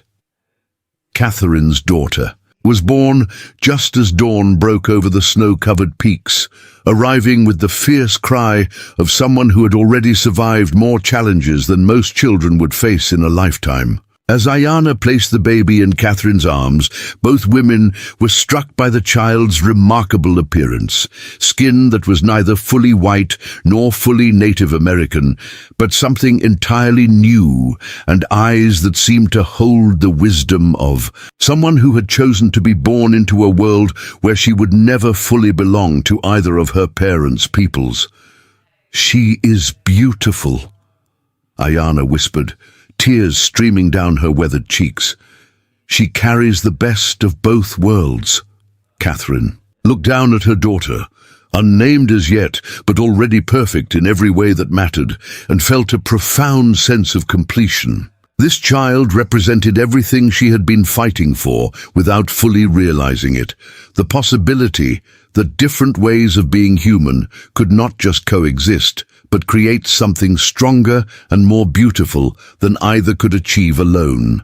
But even as Catherine marveled at her daughter's tiny fingers and perfect features, she knew that their situation had become more precarious than ever. A newborn baby would make flight impossible and hiding much more difficult. The cry that had announced the child's arrival might also have announced their location to any soldiers who happened to be within hearing distance. Outside the cave, the first blizzard of December was beginning to build, promising to trap them in their sanctuary for days or possibly weeks. Inside, Catherine held her unnamed daughter and tried to imagine a future where this child could grow up safely, where the healing knowledge that had saved so many lives could continue, where the bridge between worlds that she and Ayanna had built could survive the forces arrayed against it. The winter of reckoning had arrived, and with it would come the ultimate test of everything they had built together. The trap was sprung with the precision of a military operation orchestrated by someone who knew not just the location of the cave, but the exact routines and vulnerabilities of its inhabitants. Joseph Red Cloud, the half-breed tracker who had been feeding Lieutenant Colonel Hayworth information for months, had finally decided that his payment from the army was worth more than any lingering loyalty to his mother's people. Catherine discovered the betrayal when she woke on her daughter's third day of life to find Ayanna gone and fresh boot prints in the snow outside the cave entrance. The medicine woman had left before dawn to gather specific herbs needed for Catherine's postpartum recovery, following a route she had traveled safely dozens of times before. She should have returned hours ago, as Catherine struggled to dress. Despite her body's protests, still weak from childbirth and hampered by the demands of caring for a newborn, she heard the sound that confirmed her worst fears. Horses approaching through the forest, moving with the deliberate pace of men who knew exactly where they were going. There was no time to flee, no possibility of escape with a 3-day-old baby in the depths of winter. Catherine made the only choice available to her, wrapping her unnamed daughter tightly in soft deerskins and retreating to the deepest chamber of the cave, where the hot springs created a natural nursery warm enough to sustain infant life even if the main chamber was breached. The soldiers who entered the cave moved with professional efficiency, their carbines at ready as they swept through the living spaces that Catherine and Ayanna had created over months of partnership. Catherine watched from her hiding place as they examined the medical supplies, the healing drawings on the walls, the careful arrangements of herbs and instruments that represented the fusion of two healing traditions. Well, "I'll be damned," muttered Sergeant McNeil, a grizzled veteran whose voice carried the flat tones of someone who had seen too much violence to be surprised by anything. Red Cloud was right. This place is like a damn hospital. Lieutenant Colonel Hayworth entered the cave with the bearing of a man accustomed to command, his uniform pristine despite the difficult winter conditions. He was younger than Catherine had expected, perhaps 40, with the kind of cold intelligence that made him far more dangerous than a simple brute would have been. "Where is she, Red Cloud?" Hayworth asked, his voice echoing off the stone walls. The tracker, a thin man whose mixed heritage was evident in his features, pointed toward the back of the cave. "She's here somewhere. I can smell the birth blood, smell the baby, fresh, maybe 2-3 days old." Catherine's blood ran cold at the casual way Red Cloud discussed her most intimate circumstances. This man had been watching them, studying their routines, gathering intelligence for weeks or possibly months. Every moment of privacy she had believed she possessed had been an illusion. "Dr. Morrison," Hayworth called out, his voice taking on the tone of someone addressing a frightened animal. "I know you're in there. I'm Lieutenant Colonel Marcus Hayworth, United States Army. You're not in any danger, but we need to talk." Catherine remained silent, pressing her daughter closer to her chest and praying the baby wouldn't choose this moment to cry. But newborns have their own schedules, and the infant's thin wail cut through the cave's stillness like a knife. "There," Red Cloud said with satisfaction. "Follow the sound of the baby." What followed was a carefully choreographed extraction. The soldiers found Catherine's hiding place within minutes, their lanterns casting harsh shadows on the ancient petroglyphs that covered the chamber walls. But instead of the rough handling she had expected, they treated her with something approaching respect, the careful courtesy extended to a valuable prisoner who must be delivered intact. "Dr. Morrison," Hayworth said, as his men helped Catherine to her feet, "I apologize for the dramatic circumstances, but you've been a difficult woman to locate. We've been looking for you since October." "Where is Ayana?" Catherine demanded, surprised by the strength in her own voice. "What have you done with her?" "The Indian woman is unharmed," Hayworth replied smoothly. "She's being held at our camp for questioning. Her fate will depend largely on your cooperation in the coming days." The implicit threat was clear. Catherine's compliance would determine whether Ayana lived or died, and both women knew that the medicine woman's knowledge of traditional Lakota practices made her valuable to the army as an intelligence asset, or dangerous enough to eliminate. If she proved uncooperative, the journey to the army camp was a nightmare of cold and exhaustion that Catherine endured only through sheer determination to keep her daughter alive. Wrapped in army blankets and carried in an improvised travois pulled by one of the cavalry horses, she struggled to maintain her body heat while providing warmth for the baby nestled against her chest. Red Cloud rode alongside the travois, occasionally making observations about the terrain or pointing out landmarks that might be useful for future military operations. But Catherine noticed that he avoided looking directly at her or the baby, and she began to understand that his betrayal came with a cost to his own conscience that he was struggling to bear. "Why?" she asked him during one of their brief stops. "To rest the horses. Why betray people who have done you no harm?" Red Cloud's face hardened, but Catherine saw pain beneath the defensive anger. "You think you understand what it means to live between two worlds," he said. "But you chose your exile. I was born into mine. My white father's people see me as a savage. My mother's people see me as a collaborator. At least the army pays me for my services." The camp that Hayworth had established was larger and more permanent than Catherine had expected. 3 companies of cavalry, perhaps 150 men, along with civilian contractors, supply wagons, and the infrastructure needed to sustain a major operation through the winter months. This was not a temporary expedition, but a sustained campaign designed to clear the Black Hills of any remaining hostile presence. Catherine was housed in a sturdy cabin that had been constructed specifically for her accommodation, not the crude tent or makeshift shelter she had anticipated, but a well-built structure with a proper fireplace, glazed windows, and furnishings that spoke of considerable planning and expense. "I trust you'll find the accommodations adequate," Hayworth said, as his orderlies carried in supplies of food, blankets, and other necessities. "Dr. Parker in Deadwood has provided medical supplies appropriate for your condition. Everything you might need for your recovery and the baby's care." The mention of Dr. Parker sent a chill through Catherine's exhausted mind. Samuel Parker was the frontier physician she had been traveling to meet when the Stagecoach was attacked. If he was cooperating with the Army's operation, it meant her original plan to establish a new medical practice in Deadwood had been compromised from the beginning. "Dr. Parker knows I'm here?" she asked. "Dr. Parker has been most helpful in our efforts to locate you," Hayworth confirmed.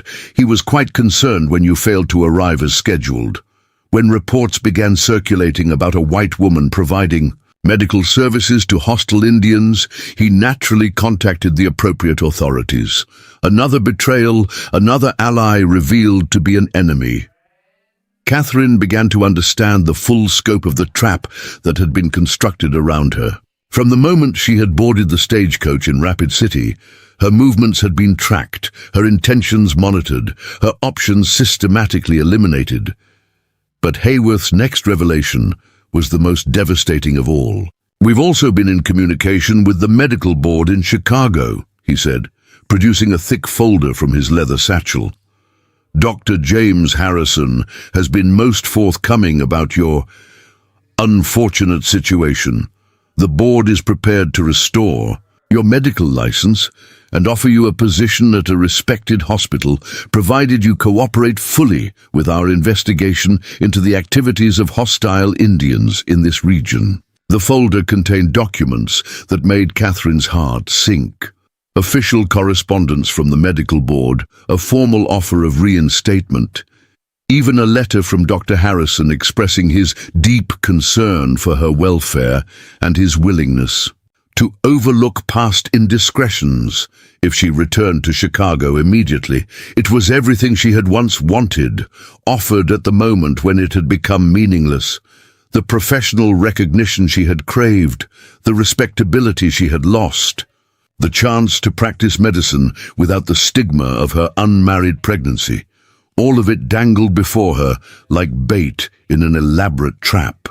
"What exactly do you want from me?" Catherine asked, though she was beginning to understand the scope of Hayworth's strategy. "Information," he replied simply.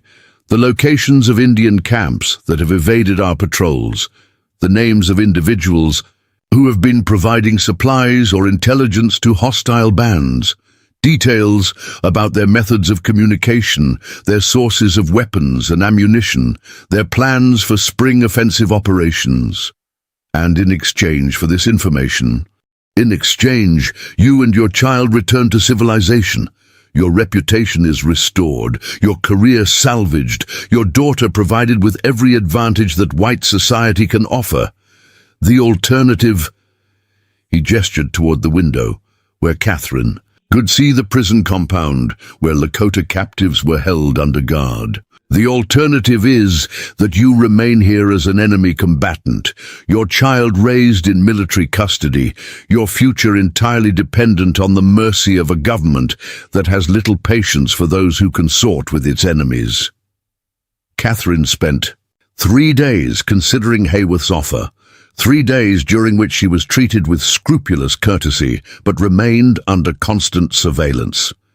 Her daughter thrived despite the circumstances, nursing well and sleeping peacefully in the warm cabin that had been provided for their use. But Catherine herself was tormented by the impossible choice she faced. On the 4th day, she was granted permission to visit Ayana in the prison compound. What she found there shattered any remaining illusions about the nature of her situation. The medicine woman had been beaten, her face swollen and discolored, her hands damaged in ways that would make it difficult for her to continue her healing work, even if she survived. But worse than the physical injuries was the look in Ayana's eyes. Not defeat exactly, but a profound sadness that spoke of witnessing the destruction of everything she had worked to preserve. "They want the locations of the winter camps," Ayana whispered through split lips. "The places where families hide with their children, where elders keep the old stories alive. They have promised me freedom if I draw them maps." "Will you?" Catherine asked, though she already knew the answer. "Would you betray your patients to save your own life?" Ayana replied. "Would you give soldiers the names of families who trusted you with their children's health?" The parallel was exact and damning. Catherine had been asked to betray the community that had saved her life, just as Ayana was being asked to betray the people who depended on her for their survival. Both women faced the same fundamental choice between personal safety and moral integrity. That night, alone in her comfortable prison with her sleeping daughter beside her, Catherine made the decision that would determine the course of the rest of her life. She would not provide the information Hayworth wanted, regardless of the consequences. But more than that, she would find a way to turn the army's own strategy against them. The plan that formed in her mind was audacious and desperately dangerous, but it offered the only hope she could see for protecting both Ayana and the scattered Lakota families who remained free in the mountains. She would appear to cooperate with Hayworth's demands, while actually providing false information designed to lead his patrols away from the real winter camps. It would require careful lies, convincing deception, and the kind of acting ability she had never needed in her medical career. But first, she needed to get a message to Wanbli and the other warriors who were still at large. The account she had written for the eastern newspapers had never been delivered, trapped in the cave when the soldiers arrived. But there might be another way to get word to the outside world about what was really happening in the Black Hills. Red Cloud was the key.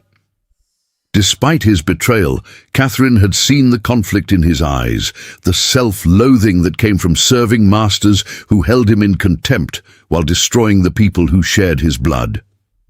If she could find a way to reach whatever remained of his conscience, he might be willing to carry a message beyond the army camp. The conversation that would change everything took place 5 days after Catherine's capture, during one of the brief periods when she was allowed to walk outside under guard for fresh air and exercise. Red Cloud was grooming his horse nearby, and Catherine approached him with the casual manner of someone making idle conversation. "Your mother's people," she said quietly, in the few words of Lakota she had learned. "Do they know what you do for?" "The soldiers?" Red Cloud's hands stilled on the curry brush, but he didn't look up. "My mother is dead," he replied in English, "has been for 10 years. But her people aren't dead. The children you played with, the elders who taught you to track and hunt. What would they think if they knew you were helping soldiers find their hiding places?" "They would think I was a survivor," Red Cloud said, but his voice carried no conviction. Catherine pressed her advantage. "There's going to be a massacre," she said, keeping her voice low and conversational. "Hayworth has orders to clear the Black Hills completely, every man, woman, and child. The camps you help him find, everyone in them will be killed or sent to reservations where they'll die slowly instead of quickly." Red Cloud finally looked at her, and Catherine saw that her words had hit home. Whatever he had told himself about his collaboration with the army, he had not fully grasped the genocidal scope of Hayworth's mission. "What do you want from me?" he asked. "I want you to carry a letter," Catherine replied, "to the newspaper writers in the East who are asking questions about army actions in Indian Territory. I want you to tell them what's really happening here. And in return, maybe you sleep better at night knowing you tried to save some of the children who might have been your playmates. The letter Catherine wrote that night was different from the account she had prepared in the cave. This one was shorter, more urgent, and focused specifically on the immediate threat facing the remaining free Lakota bands. She described Hayworth's systematic campaign of terror, the torture of prisoners like Ayanna, and the plans for what the army euphemistically called final pacification of the region. But most importantly, she described her own situation.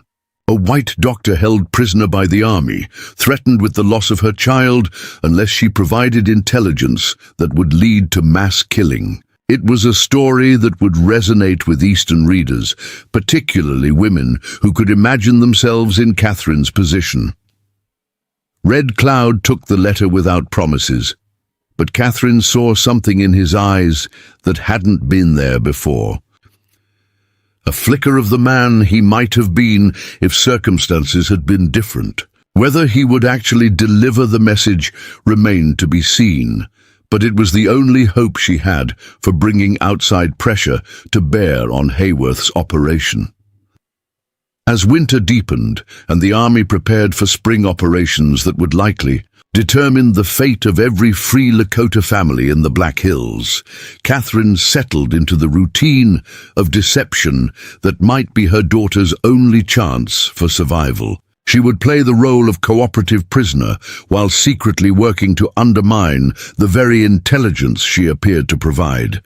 It was a game that could only end in exposure and death, but it was the only game left to play. The letter that would change everything arrived at the offices of the New York Herald on a bitter February morning, carried by a fur trader named Samuel Bridger, who had received it from a half-breed scout with haunted eyes and whiskey on his breath. Editor-in-chief Charles Anderson Dana had built his reputation on explosive stories that challenged government narratives, and the account that landed on his desk that day was exactly the kind of ammunition he had been seeking in his ongoing war with the War Department's Indian policies. But 1,500 miles away in the Black Hills, Catherine Morrison had no knowledge of the storm her words were about to unleash. She was focused entirely on the delicate game of deception she'd been playing for 6 weeks, providing Lieutenant Colonel Hayworth with carefully crafted intelligence that sent his patrols chasing ghosts while the real Lakota winter camps remained. Hidden and safe, the strategy was working, but at enormous personal cost. Every false map Catherine drew, every fabricated report she delivered, required her to look Hayworth in the eye and lie with conviction that belied her medical training's emphasis on truth and precision. Worse, she was forced to watch Ayanna deteriorate in the prison compound, knowing that each day of delay brought the medicine woman closer to death from injuries that Catherine could have treated if she had been allowed access to proper supplies.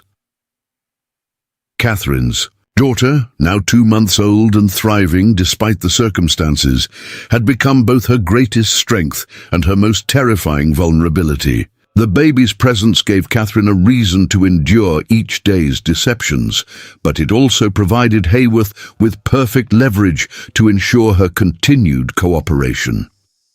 "Your daughter is quite remarkable," Hayworth observed during one of their regular intelligence briefings, watching the infant's bright eyes track movement across the room. "She'll grow up to be a beautiful woman, I'm sure. With the right education, the right social connections, she could have every advantage that American society offers to young ladies of quality." The implication was crystal clear. Catherine's cooperation would determine not just her own fate, but the entire trajectory of her daughter's life. Wealth and respectability awaited them both if Catherine continued to provide useful intelligence. Poverty and disgrace, or worse, would be their lot if she proved untrustworthy. But Catherine had underestimated both Hayworth's intelligence and Red Cloud's capacity for unexpected courage. The tracker had indeed delivered her letter to traders bound for the east, but he had also been caught in the act by one of Hayworth's patrols. Under interrogation that left him bloodied and broken, Red Cloud had revealed not just the letter's contents, but Catherine's entire strategy of providing false intelligence. The confrontation came on a snowy March morning when Catherine was summoned to Hayworth's headquarters cabin for what she expected to be another routine briefing. Instead, she found herself facing a tribunal that included not just the lieutenant colonel, but Major Thompson from Fort Robinson and a civilian she didn't recognize. A man whose expensive clothing and soft hands marked him as someone with significant political connections. "Dr. Morrison," Hayworth began, his voice carrying none of the courtesy that had characterized their previous interactions, "I believe you know why you're here." Catherine felt her carefully constructed world beginning to collapse around her, but she maintained her composure with the same discipline that had carried her through difficult surgeries. "I'm afraid I don't, Colonel. Has there been some problem with the intelligence I've provided?" "The problem," interrupted the civilian, "is that your intelligence has been deliberately false. My name is William Crawford, and I represent certain interests in Washington that have been following your situation with considerable concern." Crawford produced a thick file from his leather portfolio, spreading documents across Hayworth's desk with the precision of a prosecutor presenting evidence.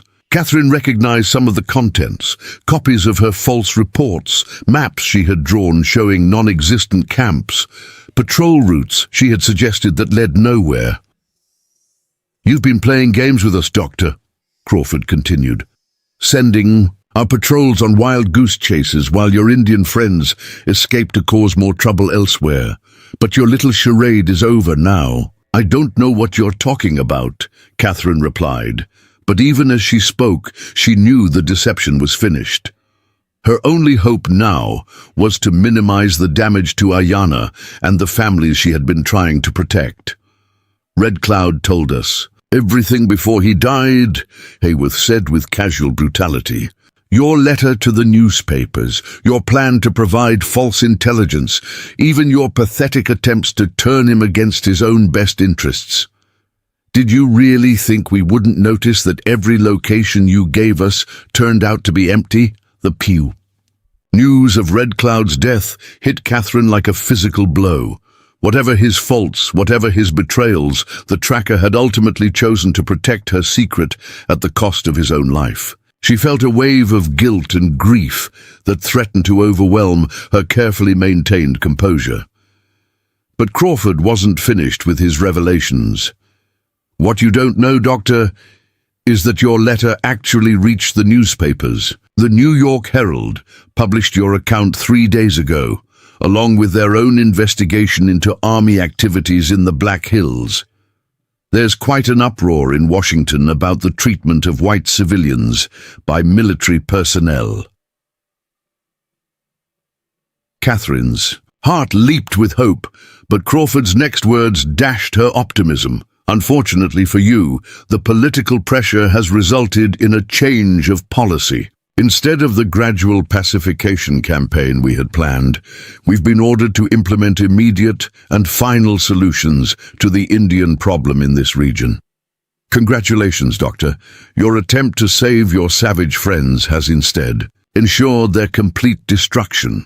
What Crawford meant became clear over the following days, as the army camp transformed into a staging ground for what military dispatches euphemistically called comprehensive security operations. Additional troops arrived daily, along with artillery pieces, supply wagons loaded with ammunition, and civilian contractors whose grim expertise in mass grave excavation suggested the true nature of the mission. Catherine was moved to a new prison. A root cellar beneath one of the supply buildings, windowless and cold, with barely enough space for her to stand upright. Her daughter was taken from her, supposedly for proper care, by the Army's medical personnel, but Catherine knew the separation was designed to break her will and ensure her complete submission. For 3 days, she existed in darkness broken, only by the brief moments when guards brought water and scraps of food barely adequate to sustain life. She could hear the sounds of military preparation above, the movement of men and equipment, the shouted orders, the mechanical sounds of weapons being cleaned and loaded. But on the fourth night, Catherine heard something else, a sound so soft she almost missed it over the constant noise of the camp. Someone was digging near the cellar's exterior wall, working with the patient persistence of someone who had learned stealth through years of survival in hostile territory. The breakthrough came just before dawn, when a section of the root cellars' stone walls shifted inward to reveal a narrow tunnel barely wide enough for a person to crawl through. The face that appeared in the opening was streaked with mud and exhaustion, but Catherine recognized it immediately. "One Blee," she whispered, hardly daring to believe that rescue was possible. "Come," the young warrior replied in English, his voice urgent. "We have little time before the guards return." The escape that followed was a nightmare of crawling through muddy tunnels, slithering between sleeping soldiers, and moving with absolute silence through a military camp on high alert. One Blee had planned the operation with meticulous care, studying the guard rotations and patrol patterns for weeks while preparing a network of tunnels that connected to natural caves in the hillside above the camp. But Catherine's first concern was not her own safety. "My daughter," she gasped as they reached the relative security of a hidden cave entrance. "They have my baby." "She is safe," One Blee assured her. "Ayana has her." The reunion that followed was one of the most emotional moments of Catherine's life. Ayana, barely recognizable after weeks of imprisonment and abuse, sat in the cave's warm interior, cradling Catherine's daughter with the tenderness of someone who understood the preciousness of life. The medicine woman had been rescued 3 days earlier in a daring raid that had cost the lives of 2 young warriors, but she had insisted on waiting for Catherine despite her own desperate need for medical attention. "I thought you were dead," Catherine whispered as she took her daughter in her arms, feeling the baby's solid warmth and strong heartbeat.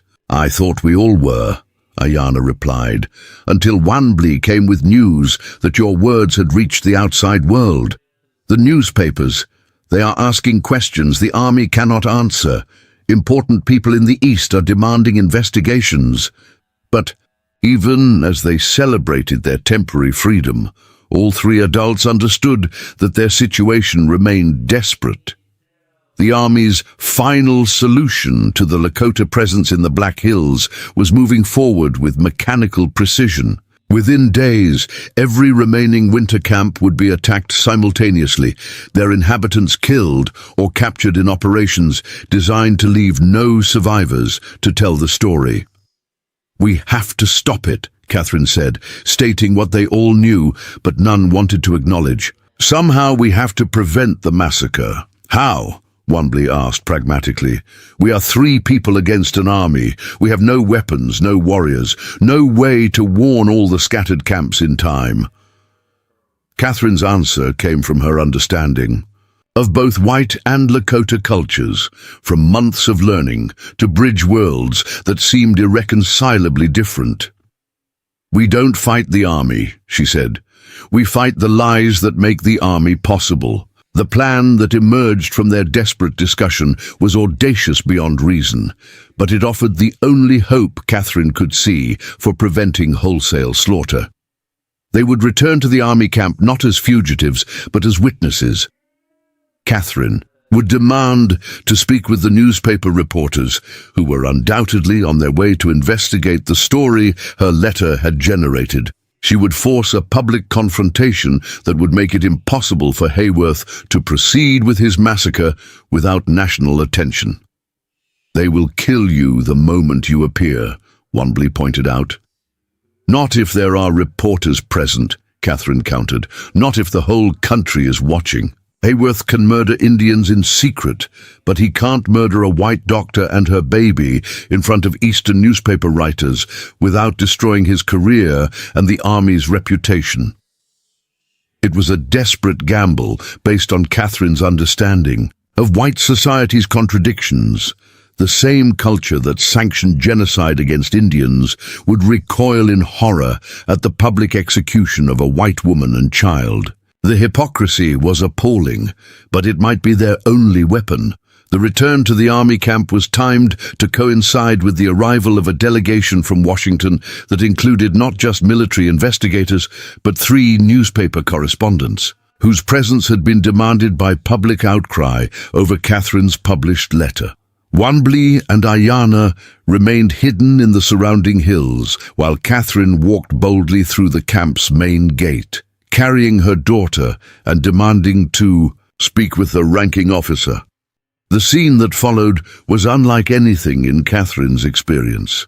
Hayworth, faced with the impossible situation of a supposedly dead prisoner appearing before witnesses he couldn't eliminate, was forced to treat Catherine with a courtesy that barely concealed his rage. The newspaper correspondents, scenting the story of their careers, bombarded her with questions about her treatment, her daughter's welfare, and the army's methods of dealing with civilian prisoners. But the real confrontation came when Catherine demanded to know the fate of her medical partner. Ayanna Crow Dog is a healer, she told the assembled reporters, her voice carrying across the camp with the authority of someone who had nothing left to lose. She has dedicated her life to saving others, regardless of their race or tribal affiliation. If the army has harmed her, if they proceed with their planned attacks on families seeking only to live in peace, then every American citizen needs to know that their government is committing murder in their name. The political explosion that followed Catherine's public testimony was visible even from the remote Black Hills. Telegraph lines burned with messages between Washington and the field commanders. Newspaper editorials demanded investigations. Women's organizations, particularly those focused on medical and professional issues, rallied to support a female physician who had risked everything to provide healing in a hostile environment. But more importantly for the immediate situation, the public attention made it impossible for Hayworth to proceed with his massacre plans. Every military action would now be scrutinized by reporters. Every casualty would be questioned. Every decision would be evaluated by politicians who suddenly found themselves answerable to voters who had read Catherine's story and demanded justice. The final resolution came not through military action, but through negotiation. Faced with a public relations disaster and political pressure from Washington, the army was forced to abandon its genocidal plans in favor of more conventional treaty negotiations. The scattered Lakota bands were offered terms that, while far from ideal, at least offered survival and the possibility of maintaining some elements of their traditional culture. Catherine found herself at the center of these negotiations, serving as a translator not just of languages, but of worldviews. Her unique position, trusted by the Lakota because of her healing work, respected by white officials because of her medical credentials and dramatic story, made her an indispensable bridge between cultures that had been at war for generations. The treaty that emerged from these negotiations was imperfect, like all such documents. It required the Lakota to accept significant restrictions on their movements and traditions. But it also recognized their right to exist, to practice their healing arts, and to raise their children with knowledge of their ancestral culture. Most importantly for Catherine personally, the agreement included provisions for the establishment of a medical clinic that would serve both white and Lakota communities, staffed by practitioners trained in both traditional and modern healing methods. It was a radical experiment in cross-cultural medicine, but one that offered hope for the kind of synthesis Catherine and Ayanna had pioneered in their mountain cave. As spring arrived in the Black Hills and the crisis atmosphere of winter gave way to the complex work of building a new kind of peace, Catherine found herself contemplating a future she had never imagined. Her daughter, now nearly 6 months old, was thriving in the mixed community that had formed around the experimental clinic. The child was learning lullabies in both English and Lakota, being passed between the arms of women who represented different worlds, but shared common hopes for the next generation. Catherine's own role had evolved as well. No longer the disgraced physician fleeing scandal, not quite the bridge between worlds she had tried to become, but something entirely new. A healer whose understanding had been forged in crisis and tempered by the recognition that true medicine required not just technical skill, but the wisdom to see past the artificial boundaries that divided human from human. On a warm evening in May, as Catherine sat outside the new clinic watching Ayana teach her daughter to identify medicinal plants, she reflected on the extraordinary journey that had brought them all to this point. The Stagecoach attack that had seemed like the end of everything had instead been the beginning of a transformation none of them could have imagined. Her daughter, reaching out with tiny fingers to touch the delicate petals of a healing flower, represented everything Catherine had learned about the possibility of creating something beautiful from circumstances that seemed designed only for destruction. The child would grow up belonging fully to neither white nor Lakota culture, but perhaps she would help create a new way of being human that transcended such divisions entirely. As the sun set behind the sacred peaks of the Black Hills, painting the sky in shades of gold and crimson that no artist could capture, Catherine Morrison, mother, healer, bridge builder, allowed herself to believe that the future might hold possibilities more beautiful than anything the past had destroyed. Up next, you've got 2 more standout stories right on your screen. If this one hit the mark, you won't want to pass these up. Just click and check them out, and don't forget to subscribe and turn on the notification bell so you don't miss any upload from us.